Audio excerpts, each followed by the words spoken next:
হ্যাঁ, তো ভাই লোক তো কেমন আছে সবাই? তো সকালবেলা আজকে খুব আলসামি লাগছিল। আলসামি-ফালসামি কাটিয়ে হাই-ফাই তুলে পেটে হাত বুলিয়ে ওটস খেয়ে ওদিকে বাবা গাড়ি বার করে দিচ্ছিল আর আমি এদিকে খাচ্ছিলাম কলা। তো কলা-টলা খেয়ে চলে গেছিলাম সোজা জিম। দিয়ে আজকে ছিল লেগের ওয়ার্কআউট আর লেগটায় দেখতে পাচ্ছিলাম যে মোটামুটি হালকার ওপর ছিমছাম ভালোই পাম্প এসছে। দিয়ে বাড়িতে এসে খেয়ে দেয়ে আজকে হসপিটালের জন্য যাওয়া ছিল। যে হসপিটালটা ছিল সেটা হচ্ছে বিসি রয় মানে বিধানচন্দ্র রায় হসপিটাল। আর ওদিকে হচ্ছে eye care institute of medical science and research, এটা হচ্ছে হসপিটালের ভিতর। দিয়ে কাজ ফাজ মিটে নিয়ে বাড়ির দিকে যাচ্ছিলাম এই পোড়া রোদে মুখ পুড়িয়ে। আর কিছু দেখায়নি কারণ দেখানো বারণ।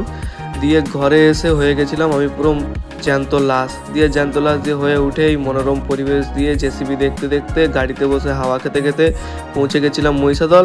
আর মহিষাদল গিয়ে বাপিদার দোকানের চা দোকানে আমাদের আড্ডা, চাটা খেয়ে মহিষাদলকে বিদায় জানিয়ে চলেছিলাম ঘরে ক্যারাম খেলতে। ক্যারাম ট্যারাম খেলে তারপর আমি একাই হেঁটে হেঁটে হেঁটে হেঁটে অন্ধকারে বাড়ি আসছি, কারণ আমি একমাত্র বেকার মানুষ যে ঘরে বসে বাকি সবাই কাজ করছে।